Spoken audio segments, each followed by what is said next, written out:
Hello, it's a Q&A day, it's a Q&A day. And I still need a haircut.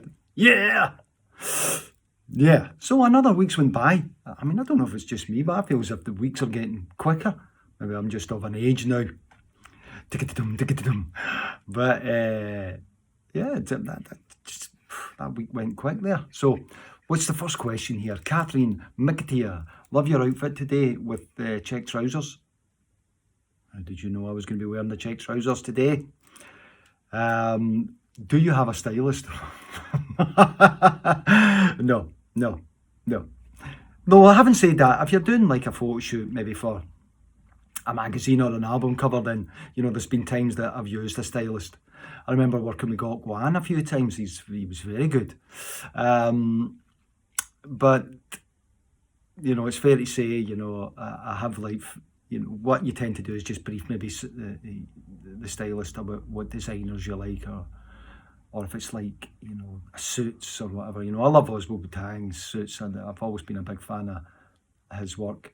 And Marti Pellow, who made a few suits for me over the years, especially the ones like, I've had some, maybe like the purple ones, like the ones I wore on Love Is All Around time. He made all those types of suits.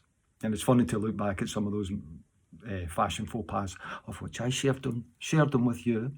But as stylists go, it's a dark art, that, and sometimes you would show up for photo sessions and there'd be a stylist there and you wouldn't use any of their stuff, it's a hard one to navigate, Look what I've got you, I want you to wear this, and you're like, no, it's not going to happen. So I tend to just show up with my own clothes, and it just seems to work better that way. Makes the day go easier. Good question. Deborah O'Brien says, hi Marty, what was your first love song about? No names can be mentioned. Oh, that's Dee Dee. Oh, sorry, Dee Dee O'Brien. Well, I guess as a songwriter, yeah, that's an easy one to tap into, is love. All those big emotions: love, hate, fear. They're good ones to tap into. But I guess you've got to be a romantic, haven't you, to write, to be a balladeer, and to be able to, for other people to tap into, or just a very good liar, one of the two. But as a storyteller, some of my favourite love songs are like, what they're about. Like Angel Eyes always makes me think of Martin Luther King, and I think that's, it's not necessarily obvious that you think it's about, it's about a girl or something like that. It could be your love and your passion for something else, or, So I think it does help to definitely be in love, if you're tapping into that vein, for sure. Good question, Dee Dee. Vicky Gold. My question: if you could be in any movie, what would it be? A bit of a Bond, hero or villain? It's got to be a villain. Oh, the baddies always have, I always love the baddies in the Bond movies. Okay, you do meet your demise, right enough, because Bond, especially James Bond, my favourite one is Sean Connery. Though I do love Live and Let Die and Piers. Yeah, I love the Bond series, so I'd love to be like a baddie in one of the Bond movies. No, Mr. Bond, I expect you to die. Goldfinger. It's a great movie. Sci-fi, as for sci-fi, I love my sci-fi. I really do. I always like that. I always love the sci-fi movies, adventures, fantasy. But I think that kind of stems from watching like Jason and the Argonauts as a kid, or because I grew up so close to a cinema hall, that, I do like my sci-fi, like Jason and the Argonauts, Sinbad movies, Jack the Giant Killer, all those movies that, I still, when they come on the telly, that I just adore. I also like the Time Machine, the H.G. Wells. I love those movies. And I guess I first fell in love with sci-fi through Star Trek. The original one. Spock, live long and prosper. And the original Star Trek series. I was such a big fan of that. And still am. Still watch them when on the TV. I love my Star Trek movies. and they just and Star Wars, and yeah, I'm a bit geeky that way. My comedies, I've said before, I love like the Three Stooges, the Marx Brothers, and I loved the Danny Kaye. I loved his movies, and I love to watch the musicals, the MGM musicals. That was always a great Saturday afternoon for me with my mum. I'd watch that, and then I always remember watching the movies on the couch, and then after on a Saturday it was Play Away. Remember Play Away? Play Away. Yeah. Wow, that's something there. There's another one. So yeah, I hope that answers your question. Yeah. Sue Jane Mandick. Hi Marty. What's the strangest dream you remember having? Did you ever wake up? A good song. With a melody or an idea for a song in your head? Sue Jane, yes, I have, and I think it's that's why I always keep like my phone at the side of the bed anyway. So if you wake up, you can record those ideas. I mean, and some of them that you hear are like whole arrangements. You hear the whole song and you see it for what it is, and it's always, that's always a great wee present. And I think, like, I've always been a bit of a dreamer anyway, even with my eyes open.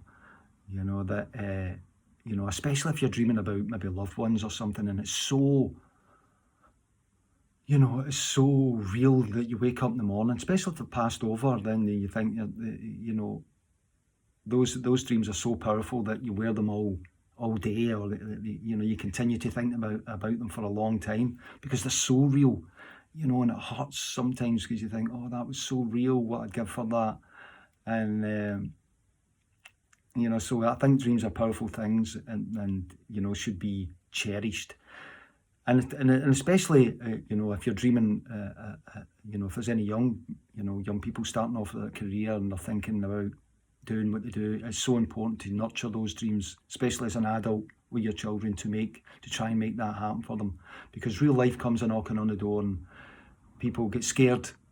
Well, not scared, they kind of want their children to do maybe the vocation that they do rather than the arts, but it's so important to nurture your dreams, and because I'm a great believer that affirmations and stuff like that if you put it out there, it will come true, believe in it. So great question, Sujane.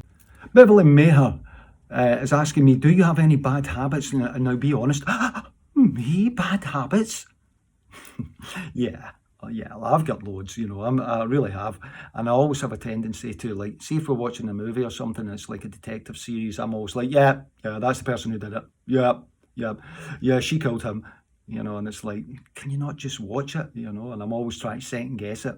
So, yeah, I guess that's quite annoying. I have loads of habits like that, and I'd like to think that, that a lot of bad habits that I've had in my life I've addressed and taken care of, but I'm sure there's a lot more, but that's the ones that first spring to mind, Beverly.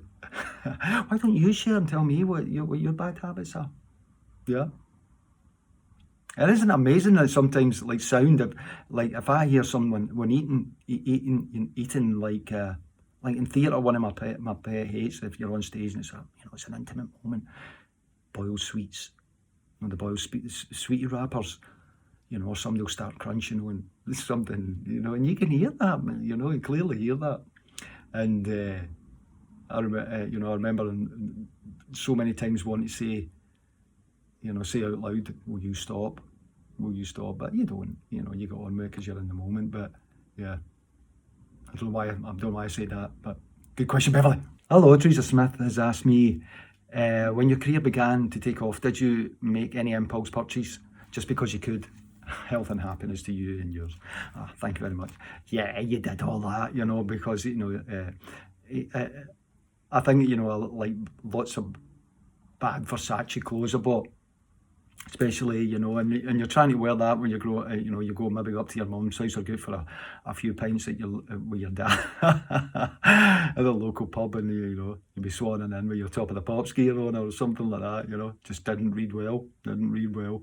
But impulse purchases, no, really. No, I mean, it'd be nice to like to take your friends out for a meal and stuff like that, or that gave you the option. I always remember getting my first wage that I made from publishing, you know, and you get your first check in for people who've been playing your records and stuff like that, and feeling fantastic, you know, that I could send my mum and dad on holiday, or, you know, do little things for that. Because I think you've got to, ultimately you've got to respect that you don't want to go into like the pub and buy everyone a drink, or don't want to go in and buy no one a drink. You're always kind of walking a little line there. But I think what you know, having success, and it gives you the option, you know, when you start earning money, to get up and out of bed and go and do your work. So I'll be forever respectful of that. And yeah, and I've bought loads of impulse things. Nothing I really want to share with you, but I mean, it's a good question anyway, Teresa. All right, ta-ra. Rufus, and me. What are you asking? Jubblies were the ice lollies. Yeah, that's right, that's the name of them, Jubblies. Fun question. You talked about Christmas Day with you and your family. When did you get to open your presents? Was it early in the morning or after lunch? And did you squeeze them to try and guess what was inside them? Or weren't you allowed? Love, Mary. Mary, that's a great question. My earliest memories of Christmas time, because was in our first little tenement flat that my mum and dad and me and my brother grew up in. We all lived in the one room, and or we all slept in the one room. We had a living room and a bedroom, and all the presents were in the bedroom. And I can remember waking up, you know, and you know, it must have been really early. It was still dark outside, so it could have been 3, 4 in the morning, whatever. And you know, me and my brother trying to sneak over going over to get our presents, and you know, try to be very quiet, you know. And then my dad shouting out, what are you doing? You know, I think they were as excited, well, I know they were just as excited as we were for us to open up the presents. And you know, and they turned on the light, and we all, you know, we all opened the presents. And I'll never forget that feeling of that happiness. I've seen it in your mum and dad's face when you open your Christmas presents, you know, and that sense of wonder. And you know, I wasn't lots of presents, but you know, I was certainly very, very happy to do that. So I'll always remember those images, and getting your selection box, which had your Curly Wurly or whatever, and your Milky Way, and you know, a flake in it, and maybe a topic and things like that, you know, and getting to eat chocolate, you know, before your breakfast, and just, you know, so you'd be wired, and you know, getting to play with your toys. And so that was my first, you know, I was always up very early until until your later years, where you just always shared them in the morning. I guess it was in the morning, you know, we'd have a wee drink and then just share your presents. It's a wonderful, I'm good at, I love giving presents, receiving them. You know, it's nice, but you know, I'm always like, you know, I love the idea of giving presents. So Mary, that's a great question. Yeah, Christmas time. Love it. Helen Clayton. Hi Helen, how's it going? Snowy White Horses. White Horses was the name of the song. Yeah. Black Beauty. Love myself a bit of Black Beauty. On a Sunday, we'd watch Black Beauty. What was the other one? What was in the Catweasel? Catweasel, that was another one that was on. Yeah, he was pretty freaky, that wee guy, wasn't he? Tomorrow's People. That was a good one too. Yeah, that was right up my at the same time as that. You know, we're of a similar age, I believe. So yeah, I remember that. You know, Tomorrow's People, big time. Yeah, that was a really good one. So what else you got there? So did you have a favourite toy or game? Yeah, I think I said in the previous one that I really liked Kerplunk and Frustration, but there's another couple there. Buckaroo, you know, with the wee doof. That was in Operation. That was a tough. That was. They were two hard ones there. And you know what? Here's an old favourite as well: Monopoly and Snakes and Ladders. Yeah, I'd be happy with that. Me and my dad loved a game of dominoes, especially as we got when I got older. You know, a game of dominoes. I love my dominoes. Cards. Yeah, well, you know, I can play cards, you know, I love a good game of cards. Brag, 3 card brag and stuff like that, you know, I love it. So, good question there. Black Beauty. Tomorrow's People, though. Brilliant. Good question, Helen. Emma Mustafa. Hello, Emma. Uh, you love listening to me reminisce and talking about my family. So, yeah, I love it. You know, it's good for me for these memories too. You know, I'm in my 40s now, she says, and I found as I get older, I get more comfortable in my skin. I know who I am, and I've gained a confidence that I think only comes with maturity and experience. Wise lady, Emma, wise. And I think that's so important. I think that, you know, if we could all go back and talk to our younger selves, you know, you would say, just drop your shoulders a wee bit, you know, don't be so hard on yourself. And it doesn't matter where you are, you know, and younger, all these insecurities, you know, we've all got them. It's just that people are better at hiding them than others, and you always think, you know, I'd always say to people, God, you look so confident in what you do, and you know, does that, and they would usually end up being, if we were honest and got to know them, you would find out they weren't really, they were just better at hiding it. What is the best, you've asked, what's the best thing about getting older and wiser? And I think you've answered that question, Emma, you know, for me too, that you just get a little bit more easier in yourself, you know, and keeping that positivity is so important. And you know, and sometimes, you know, I guess it depends what company you're in. See, if I was in some friends that I've known for many years, it's amazing that when we all get together, how everyone falls back into the same roles. Who's the joker? Who's the wise one, or whatever, you know? And so you can imagine what one what one I fall into. So, but I think it's like the older you get, with confidence does come, and that you're happier in your skin. And I'm made up for that, because that's a good question, Emma. And more power to you, more power to you. And yeah, everybody should just learn to be a little bit more gentle on themselves, and you know, we'll feel better for it. So, good question, Emma. Hello, Rachel McCartney. Blair away, love hearing your tales. Scotland strip, yeah, Scotland strip. Okay, question is, do you like a Kaylee? Yeah. What is your favourite dance, or do you watch? Thank you. Well, I think you've got, I think that the thing about Kayleys and good Kayleys is when you lost your inhibitions and you would get up there and do the dances, you know, at school, you know, at Christmas time in primary school or early secondary school, you get to do the Dashing White Sergeant or the Canadian Barn Dance and all these things. And I thought they were great. I thought they were great things to do, you know. And you know, because they were tactile, you got to, you know, dance in a way that was, where there was a sense of connection with your partner, and it seemed like good fun. And Kayleys, you know, a good Kayleys and good Scottish music, you know, when you watch, it's all about that energy, and when the band, you know, and the fiddle and the squeeze box are going hammer and tong, you know, there's a great energy in the room, and people are, you know, maybe a little bit merry from drinking whatever, you know, there's nothing better, and the atmosphere is brilliant. Yeah, I love a good Kaylee, you know, and that traditional Scottish music has really got to be embraced. So, Rachel, good question. Yeah, Canadian Barn Dance. I remember doing it at school, and you would get embarrassed, but you know, but I mean, I liked it, but it was like, oh no, I'm going to have to dance. Oh, I don't want to dance with her. Maybe she doesn't want to dance with me. More at the point. But yeah, great memories. Andrea Setters, awesome. These wee posts, thank you. What are your favourite songs when out in the car? Wow, when I'm out in the car?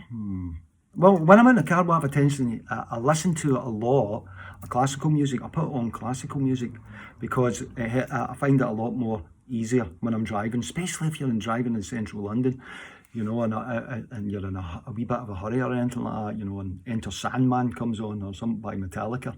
Oh, it's a tough journey, because I get that wee horrible feeling in my stomach. You think, oh, I've got to be there, come on, hurry up.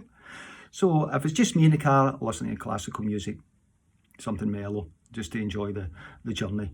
But you know, if it's a sunny day, windows down, Earth, Wind and Fire, Boogie Wonderland and Chic and all those kind of disco songs from that era, and a bit of Bee Gees and stuff like that. Love all those songs, all the feel good songs.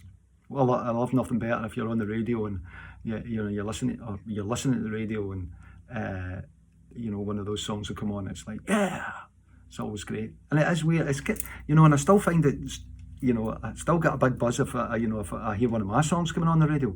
Huge buzz. It's like, yeah, you know, because you think, oh, look, you know, that's a part of my history there or whatever, you know, it's a great feeling. But I tend not to turn it up too loud because you don't really want to get caught, you know, blasting out your music and that, you know, that's not cool, is it? Well, I wouldn't imagine it is. But anyway, great question, Andrea. Kieran Forsyth asks, have you ever been on the London to Fort William train, overnight sleeper? Yeah, that's an amazing journey. I always wanted to go on the Orient Express. You know, I loved that, you know, because like I said, when I grew up, I didn't, you know, my dad we didn't have a car, so lots of my fond memories is going on train journeys. So, and I love watching the programmes, especially recently. I've watched a few where they're going to like Alaska, or like I've mentioned the Trans-Siberian railway journey that goes for multiple of days, stopping off at all sorts of places. That just looked incredible to me. And some of the train journeys in Canada, you know, and I think that's a wonderful thing to do. I love nothing better than just looking out the window in the train, and if they've, you know, especially going up like the east coast of Scotland, it's a great train journey. So I'd love to do the Orient Express. Maybe one day I'll do it, you know, like the murder mystery, like that. Great. The Orient Express. Wonderful. Jeannie Painter asks, hi, this Jeanette here. This is a bit of a weird question. Okay, where are we going? You sing about do's and vices and temptation. What are your vices? Okay, right, come a wee bit closer. Jeanette, a wee bit closer, a bit closer. Do you know what they are? They are Leslie Christie said, what is your favourite Scottish meal? Leslie, I think it's got to be mince and tatties. I love haggis, neeps and tatties. I love tatties in general, but it's amazing how like certain food will spring memories for you. For me, it's like if I smell pea and ham soup, I always think of my mum's house on a Saturday afternoon going to visiting her, you know, so that's sense memory there, that trigger. So, and especially when the further you go up Scotland, the produce, langoustines, you know, the seafood that's made available to you up there. So Scotland has some of the best produce that you can get, and I love nothing better than you know, stopping off in some of these little villages and going to the little local shop, and never more important than now, and you know, because you get introduced to so much local produce, which I think tastes a lot better than some of the supermarkets. You know, I really do. I do believe that, and never more so now than they need our support. These little delicate, these wee small shops. You know, hopefully they can hang in there. You know, but my favourite Scottish meal, I think it's going to be, I like a nice mince pie or a steak pie. You know, and I love my roast potatoes and stuff like that. So, and it's all comfort food like stovies. I know that the Liverpool call it scouse, and you know, all that comfort food that you would get. I guess it's just and I love like the cheaper cuts of meat that when they're slow cooked.